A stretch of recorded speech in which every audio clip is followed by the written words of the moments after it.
tardes o buenas noches, dependiendo del lugar en el que usted se encuentre.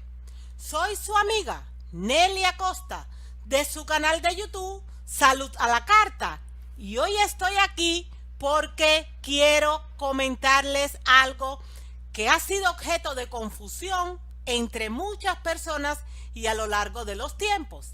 Amigo que me escucha, nuestra reflexión de hoy se titula Pedro mata y come, una excusa casi perfecta. ¿Y saben por qué vamos a estar hablando de este tema en particular? Pues porque son muchísimas las personas que han llegado a creer que este pasaje bíblico en el que el Señor le comenta a Pedro o le dice Pedro mata y come, y que ahora vamos a ver detenidamente, es una autorización para que los seres humanos pudiesen comer de cuantos animales hay en este planeta Tierra.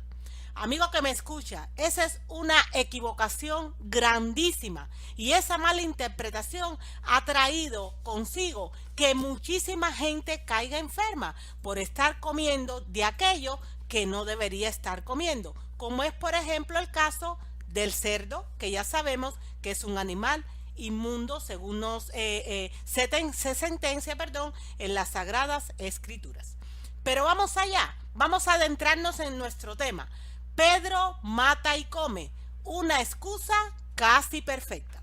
Amigo que me escucha, es muy importante la Biblia, son las Sagradas Escrituras. Es el libro de los libros, contiene la mente y el carácter de Dios. Y en la Biblia, en el libro de Juan, capítulo 5 y versículo 39, el Señor nos da una orden. Esto es un mandato. Él nos dice, escudriñad las Escrituras. Fíjense que a nosotros no se nos dice leed las Escrituras. No es ese el mandato que el Señor nos da. No, Señor. Él dice, escudriñad las Escrituras. ¿Y sabe usted una cosa, amigo que me escucha? Hay una diferencia grandísima entre leer y escudriñar.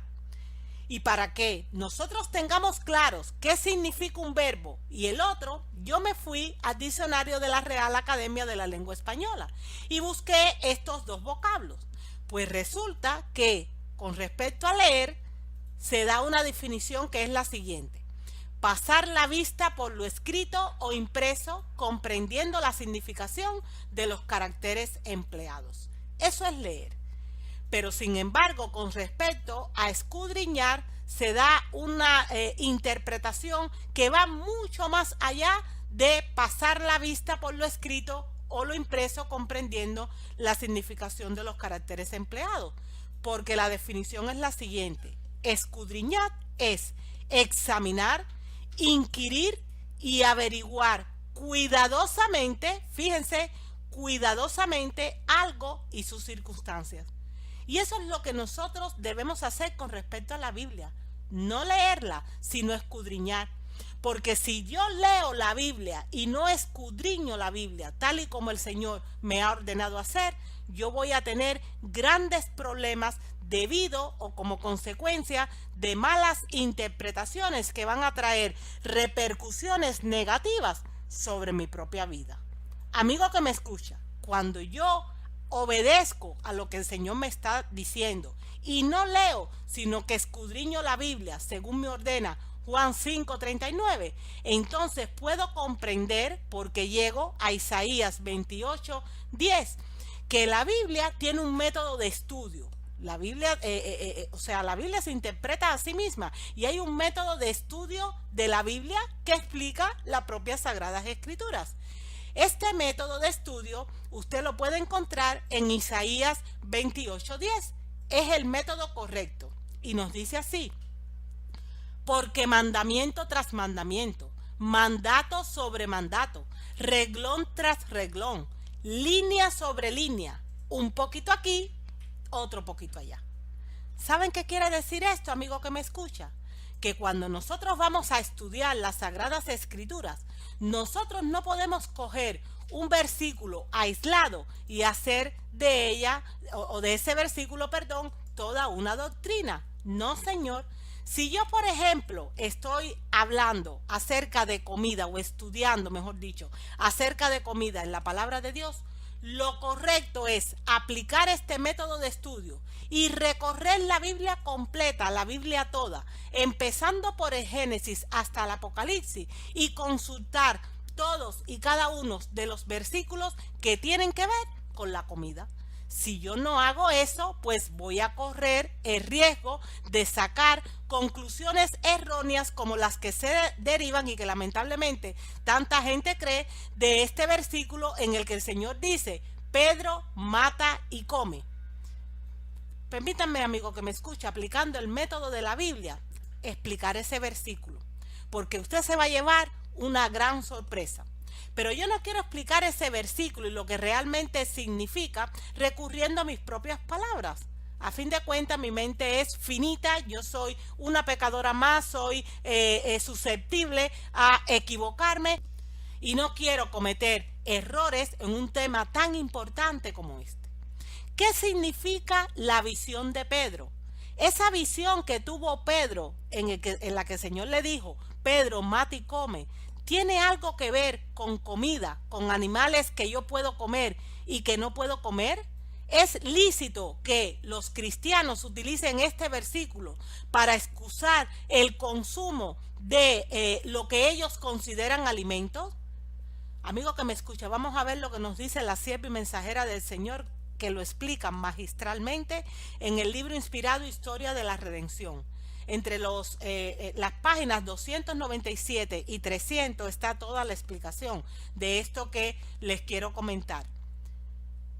Inmediatamente después de su entrevista con Cornelio, el ángel se fue junto a Pedro, quien, cansado y hambriento por causa del viaje, se hallaba orando en la terraza de la casa. Mientras oraba, se le dio una visión y vio el cielo abierto y que descendía algo semejante a un gran lienzo, que atado de las 4 puntas era bajado a la tierra, en el cual había de todos los cuadrúpedos terrestres y reptiles y aves del cielo. Y le vino una voz: levántate, Pedro, mata y come. Entonces Pedro dijo: Señor, no, porque ninguna cosa común o inmunda he comido jamás. Volvió la voz a él la segunda vez: lo que Dios limpió, no lo llames tú común. Esto se hizo 3 veces, y aquel lienzo volvió a ser cogido en el cielo. Amigo que me escucha, así dice la escritura. O sea, vamos a recapitular. Pedro tiene una visión, en esa visión le aparece un lienzo en el cual están plasmados cuadrúpedos terrestres y reptiles y aves del cielo de todo tipo. Habían ahí animales que en el libro de Levítico 11 Dios había catalogado como inmundos y que había prohibido a la humanidad y sobre todo a su pueblo que comieran de ellos. Y cuando el Señor le dice a Pedro: mata y come, Pedro le dice: no, de ninguna manera, yo nunca he comido nada impuro. Y el Señor le dice: no llames tú común o impuro lo que yo ya he limpiado. Ay, amigo que me escucha, cuánta confusión alrededor de este versículo. Hasta qué punto la gente ha recurrido a él para justificar la ingesta de cualquier tipo de animales, amigo que me escucha, incluyendo aquellos que Dios clasificó como inmundos en Levítico 11. Amigo que me escucha, Dios no se contradice. Dios no es hombre que hoy dice una cosa y mañana dice otra. No, Señor, Él es el mismo hoy, mañana y siempre. Vamos a continuar leyendo el pasaje que les he traído para poder entender a qué se refiere este versículo, amigo que me escucha. Nos dice la sierva del Señor: en este caso percibimos nosotros el funcionamiento del plan de Dios para poner en marcha su organización, por medio de la cual su voluntad se hace en la tierra así como se hace en el cielo. Pedro todavía no había predicado el evangelio a los gentiles. Oigan a lo que se refiere esta visión de los cuadrúpedos en el lienzo. Pedro todavía no había predicado el evangelio a los gentiles, o sea, al pueblo que en aquellos momentos no se consideraba como pueblo de Dios, que no eran judíos. Muchos de ellos habían sido oyentes atentos de las verdades que enseñaba, pero la pared divisoria que la muerte de Cristo había derribado todavía existía en la mente de los apóstoles y excluía a los gentiles de los privilegios del Evangelio. Los judíos de origen griego habían recibido los beneficios de las labores de los apóstoles y muchos de ellos habían respondido a estos esfuerzos abrazando la fe de Jesús. Pero la conversión de Cornelio iba a ser la primera de importancia entre los gentiles.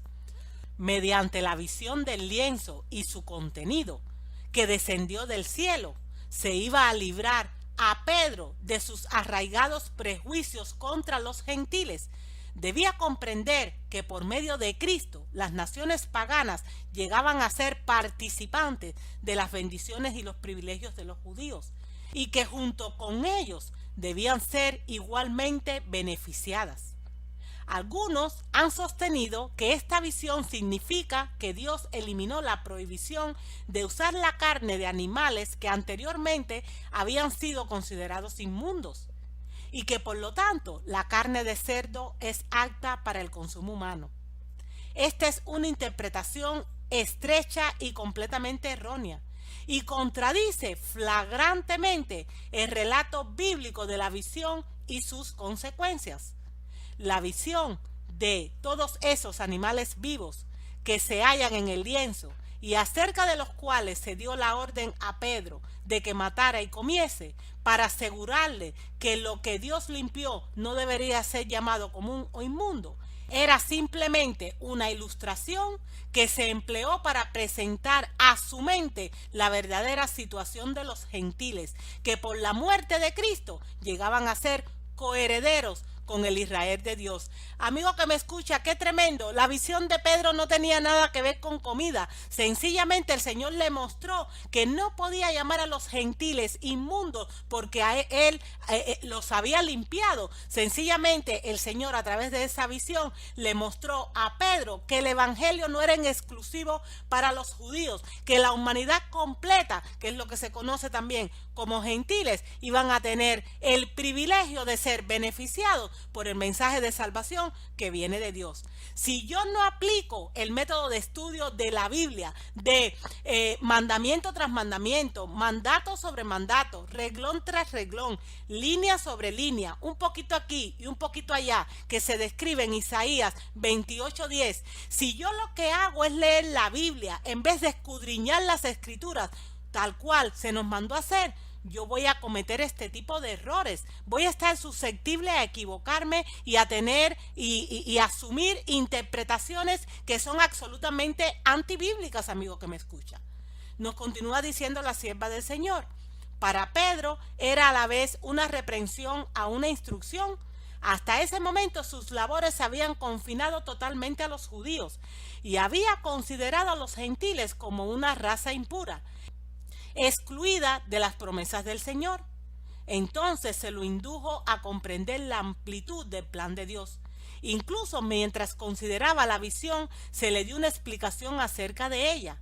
Y mientras Pedro estaba perplejo dentro de sí sobre lo que significaría la visión que había visto, he aquí los hombres que habían sido enviados por Cornelio, los cuales, preguntando por la casa de Simón, llegaron a la puerta y llamaron. Preguntaron si moraba allí un Simón que tenía por sobrenombre Pedro. Y mientras Pedro pensaba en la visión, le dijo el Espíritu: he aquí, 3 hombres te buscan. Estamos leyendo palabra de Dios. Levántate pues y desciende, y no dudes de ir con ellos, porque yo los he enviado. Era una orden que para Pedro era difícil de cumplir, pero no se atrevió a obrar de acuerdo con sus propios sentimientos y por lo tanto descendió desde donde estaba para recibir a los mensajeros enviados por Cornelio. Estos comunicaron su extraño pedido al apóstol y éste, de acuerdo con las instrucciones que acababa de recibir de Dios, accedió a acompañarlos al día siguiente. Los atendió cortésmente esa noche y a la mañana siguiente salió con ellos rumbo a Cesarea, acompañado de 6 hermanos que habían de ser testigos de todo lo que se dijera e hiciese mientras se hallaba visitando a los gentiles, porque sabía que se lo llamaría a rendir cuentas por actuar de una forma tan contraria a la ley y a las enseñanzas de los judíos. Transcurrieron casi 2 días antes de que el viaje terminara, y Cornelio tuvo el grato privilegio de abrir las puertas a un ministro del Evangelio quien, de acuerdo con la seguridad que Dios le dio, le enseñaría, juntamente a él y a su casa, cómo podría salvarse.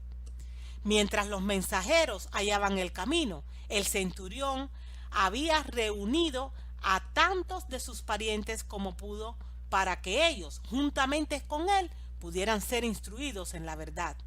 Cuando Pedro llegó, un gran grupo se hallaba reunido allí, esperando con ansias escuchar sus palabras. Qué lindo saber esto, amigo que me escucha. Qué lindo saber en realidad lo que pasó con esta visión de Pedro. Por favor, amigos y amigas, miren, Dios nos ha dado una dieta desde el principio de los tiempos. El habernos apartado de esa dieta original que se basaba en productos de la tierra exclusivamente, ha sumido a la humanidad en una situación de mala salud sin precedentes. Nunca fue el plan de Dios que nosotros comiésemos ningún tipo de animales, y mucho menos aquellos que desde los tiempos de Levítico 11 del Antiguo Testamento, él mismo clasificó como animales impuros. Amigo que me escucha, ojalá usted permita que el Espíritu Santo le convenza de pecado, de justicia y de juicio, y que le enseñe todas las cosas y que se las recuerde, porque al final esa obra es de él. Usted tiene libertad para hacer lo que usted decida hacer, pero también debe tener valentía para asumir las consecuencias de sus actos. Si usted quiere comer cerdo, si usted quiere comer ratas, que hay países, lugares en el mundo donde se come, o perro, o mono, amigo que me escucha, cómala. Yo lamento decírselo así, cómala. Pero por favor, no diga que las escrituras afirman a través de esta visión de Pedro que el Señor en esos momentos limpió todos esos animales que son, en realidad, están vetados para el consumo humano porque son animales impuros. No diga que Dios ha autorizado a comerlos, porque eso es una burla a Dios, amigo que me escucha. Dios no se contradice. La visión de Pedro, amigo que me escucha, tenía que ver directamente con el llamamiento que el Señor le estaba haciendo a su siervo Pedro para que fuese a predicar el mensaje de salvación a los gentiles. En esos momentos había ya dejado de ser exclusivo el beneficio o la bendición del mensaje de salvación del pueblo judío. Ya no solo era para ellos, era para el mundo entero. A eso se refiere la visión de Pedro. Por lo tanto, debemos tener claro esto. El tema de hoy, recuerdo, se titula Pedro mata y come. Una excusa casi perfecta. Y digo casi porque es perfecta si yo no aplico el método de estudio que el Señor nos ha dado. Insisto, mandamiento tras mandamiento, mandato sobre mandato, reglón tras reglón, línea sobre línea, un poquito aquí y un poquito allá, como nos dice Isaías 28:10. Yo me equivoco en este tipo de interpretación si yo, en lugar de escudriñar las escrituras tal cual se me ordena hacer en Juan 5:39, lo que hago es leerme las escrituras como si fuese una novela. Cuando yo escudriño, yo me doy cuenta que no tienen ningún sentido, ningún fundamento, y que es totalmente antibíblico afirmar que esta visión de Pedro, en el que el Señor le dice, Pedro mata y come, me autoriza a mí a comer todo tipo de animales muertos. Amigo que me escucha, la visión de Pedro no tiene absolutamente nada que ver con comida, nada que ver con comida, sino con la predicación del Evangelio. Por eso, este es mi consejo para usted, y con él termino esta reflexión de estos momentos que, insisto, se ha titulado Pedro mata y come, una excusa casi perfecta. Les doy un consejo, amigo que me escucha. Cómase su Biblia, es luz para estos tiempos de tiniebla. Coma la palabra de Dios, porque si usted se come su Biblia, si usted escudriña esas palabras con profunda reverencia y previamente habiendo orado y habiendo pedidole a Dios la guía del Espíritu Santo para comprender su contenido, usted va a estar blindado y usted va a estar cubierto de tal manera que los errores de interpretación tan grandes, tan abismales como este, no van a dominar su intelecto. Amigo que me escucha, hasta aquí nuestra reflexión de hoy. Pedro mata y come, una excusa casi perfecta. Espero y deseo sinceramente que este mensaje, que es muy importante, que ha sido una aclaración muy importante, le haya resultado de bendición en su vida. También espero y deseo que usted tenga bien reencontrarse conmigo en un próximo vídeo, porque hay muchas cosas que tenemos que estudiar para aclarar nuestras dudas, para estar o tener una interpretación correcta de las Escrituras y para alumbrar con esta luz del cielo a los que están en tinieblas. Y amigo que me escucha, hasta que ese momento llegue, yo le ruego a Dios que tenga bien derramar sobre usted y sobre mí las más ricas bendiciones del cielo. Nos vemos pronto, si el Señor lo permite. Hasta luego.